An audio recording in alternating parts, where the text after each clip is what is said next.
Can you tell me what is global market? Okay, global market is the activity of buying or selling goods and services in all countries of the world, or the value of the goods and services. What is commodity? Commodity is a basic agricultural product that are either in their original form or have undergone only primary processing. Commodity also coming from different supplier, and even different countries or continents are ready substitutes for one another. There are four examples of commodity, which is energy, metals, livestock, and meat. And last one is agricultural. For our syllabus, we more on agricultural commodity. Commodity. Yeah. What is demand and supply for agriculture commodity? Demand and supply. Okay. In a market where price is not controlled, market price for a product or service is determined by the interaction of demand and supply. That is the consumer's willingness and ability to buy the product, and the seller's willingness and ability to produce and sell the product. This definition as demand and supply. Demand and supply. Can you tell me the determinant of demand? Okay, there are several factors. First, consumer taste and preferences. For example, consumer interested in product A or product B. Second, number of buyers in the market. An increased number of interested buyers or consumers will lead to an increased demand for the product.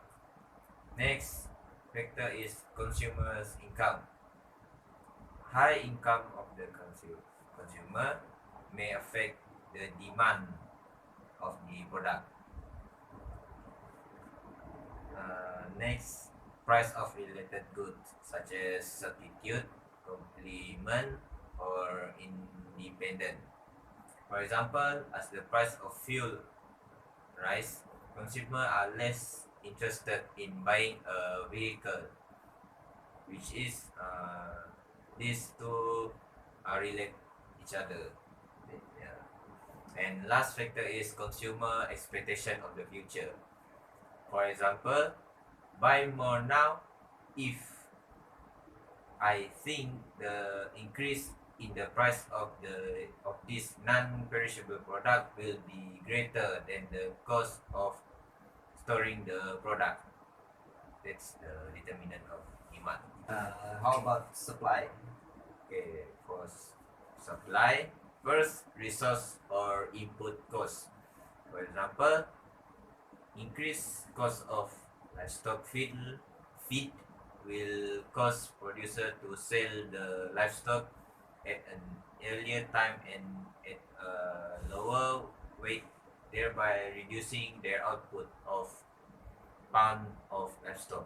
Second, production technology. Advanced technology will increase the supply due to uh, high rate of production. Okay, next, taxes and subsidy.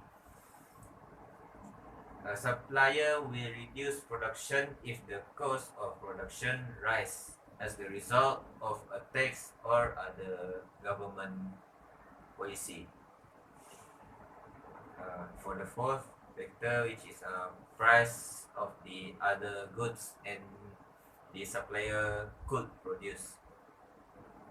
Fifth, suppliers' expectation about the future.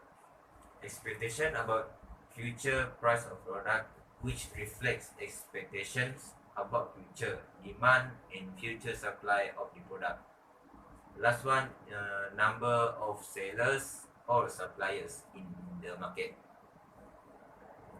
Yeah, that's all factor of supply. So as conclusion, an increase in demand of the product without an increase in supply will lead to a higher market price for the product. Okay, for conclusion, supply, an increase in supply of your product without an increase in demand will lead to a lower market price for the product. That's conclusion for both. Can you tell me about Malaysia agricultural commodity? There are four major agricultural community. First, palm. Second, rubber.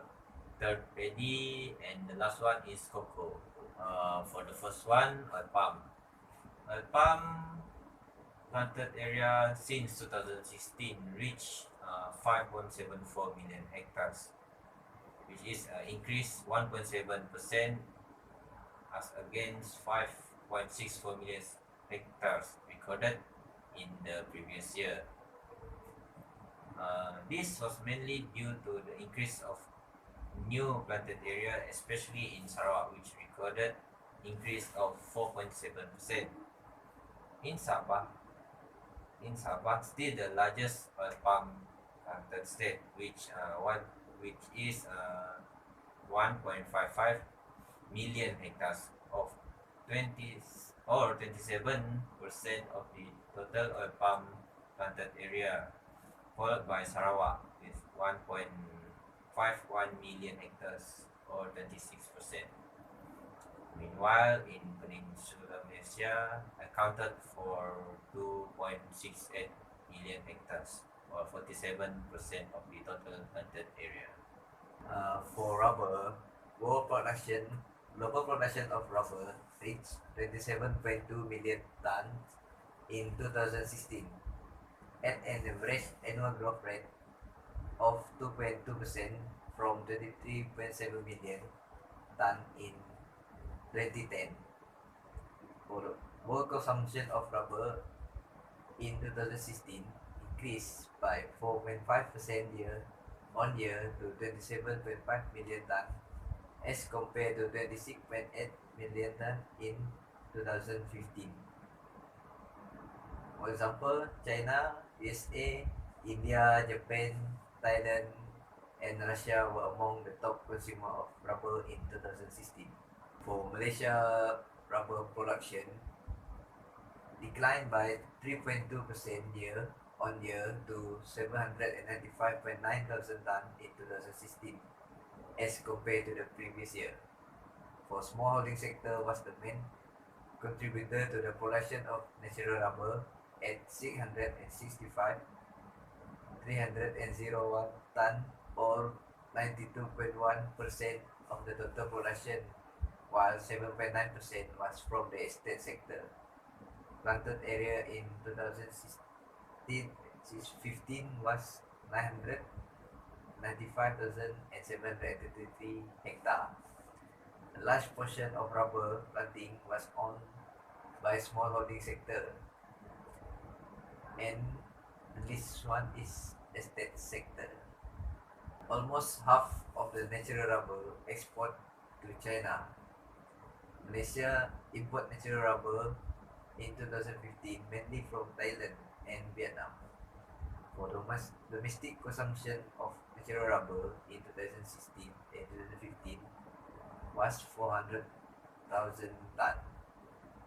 Rubber glove industry was the largest industry using natural rubber in Malaysia. What about paddy? Paddy, Yes. production of rice in Malaysia from 213 to 216. In 2016, the production value of rice in Malaysia totaled approximately 1.77 million metric ton. What is granary area? Granary areas refer to major irrigation scheme and recognized by the government in the National Agriculture Policy as the main paddy producing areas.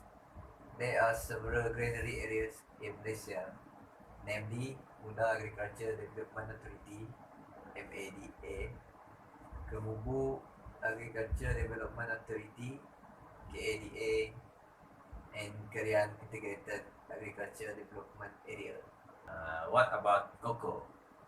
Cocoa is the fourth largest commodity crop in Malaysia after oil palm, rubber and timber. Malaysia is the country's seventh largest cocoa blender after German, United States, India and Brazil. In Malaysia, Sabah is the country with the largest cocoa crop area.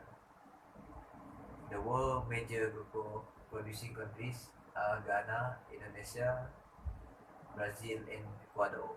What is MCB? MCB, yes.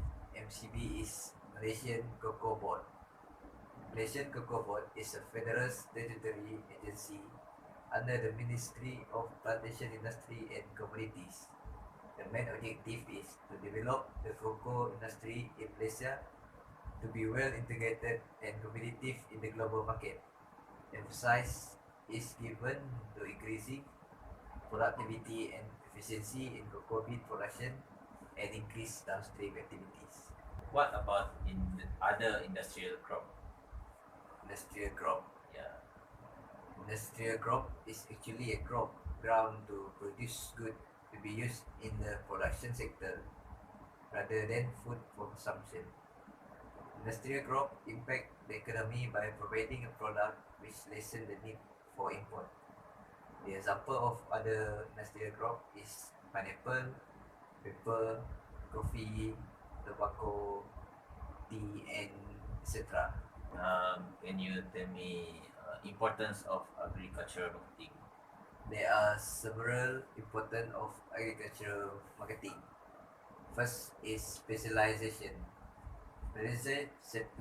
Specialization is where a business focus on the production of a limited scope of product or service to gain greater productive efficiency. Many countries specialize in producing the goods and service that are native to their part of the world. For example, one village with one particular product, so it will increase the family income and expand the market. Second is source of income. Marketing provide many opportunities to earn profit in the process of buying and selling the goods, and this income and profit are reinvested to earning more profit in future. Farmer can increase their income either by producing more, send to the factory for processing, or self-marketing the product at a higher sensible price.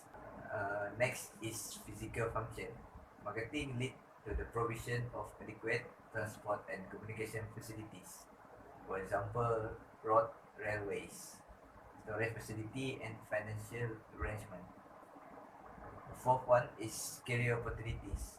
Generate employment for people in such area of buying, selling, marketing, research, advertising, financing, transport, warehousing, and etc. After that, the important is help in transfer, exchange of, and movement of goods. Marketing process enable transaction and distribution of agricultural output. Marketing facilitate the transfer of ownership between seller and buyer. Last is development of an economy.